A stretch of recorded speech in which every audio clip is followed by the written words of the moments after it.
Welcome to our second day of discussion on the disreputable history of Frankie Landau-Banks.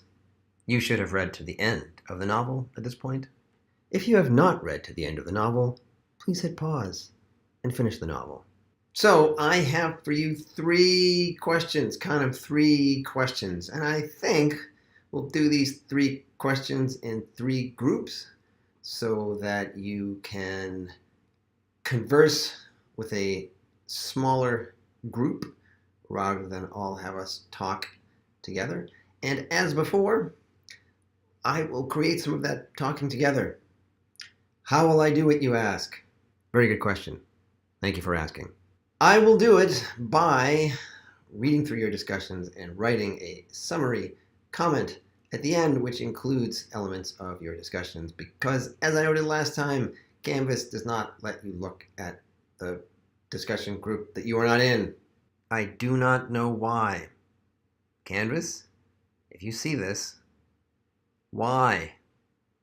So my first question is about gender and power. Specifically, does the novel suggest that power is different depending on your gender? Do women and girls create and deploy power in a different way than men and boys do, or not? Is it actually critiquing that very idea?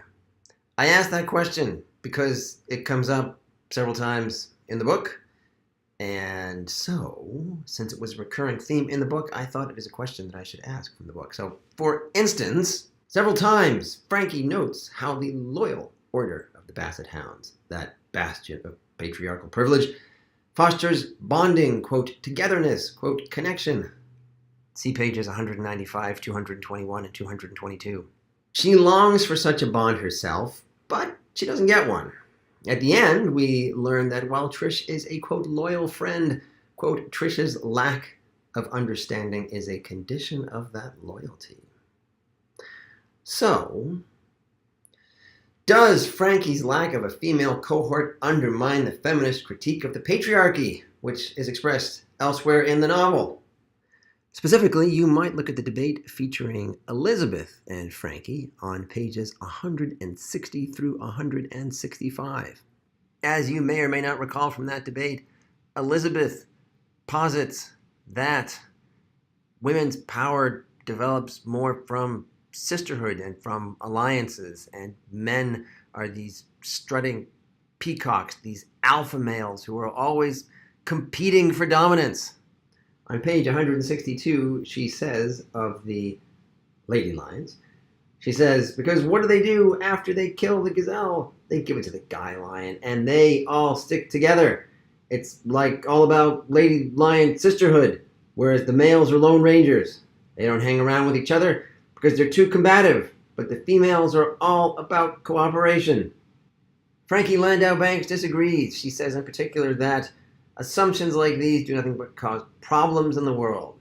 She rejects the notion that there are different kinds of power based on gender. And yet, having said that, having said, hey, don't make essential claims about the different kinds of power that men or women have, one of the things that you could argue that Frankie is doing in this book is trying to infiltrate the patriarchy. She is trying to become one of the Basset Hounds. She is performing that kind of power, you could argue. So, is there this different standard for boys, for girls, for men, for women? How does it work in the book? What's the book saying about gender and power? I hope that wasn't too complicated. It's a complicated question. Look at the pages that I have pointed you to. Think about gender, think about power, think about our main characters, how they use it, how it works. Jot some notes, talk to your classmates. You will figure it out. Second question. Near the end of the novel, Porter asks, why did you do all that, Frankie? She answers his question with two questions. Have you ever heard of the panopticon? And have you ever been in love? What do these two questions tell you about her motivations? And why do you suppose Lockhart does not have Frankie elaborate?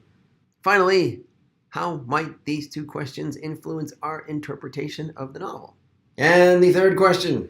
E. Lockhart has said that there will be no sequel to this novel. Her narrator, however, does offer two possibilities for Frankie's future. See pages 336 and 337. Quote, "They sometimes go crazy, these people." Or they, quote, "change the world." Defending your answer with examples from the book, which future is more likely? And make sure you refer to the final chapter in your answer to that question. As before, the number of the question corresponds to the number of the group in which you will discuss that question. I don't think that's confusing, but in case it might be, I thought I would mention that again. Don't forget, your journal entry is due on Sunday night once more. And we have our first quiz of the semester, and that is due Monday night, although it is available from Friday until then. Next week, we are reading Laurie Halse Anderson's Speak. Talk to you then.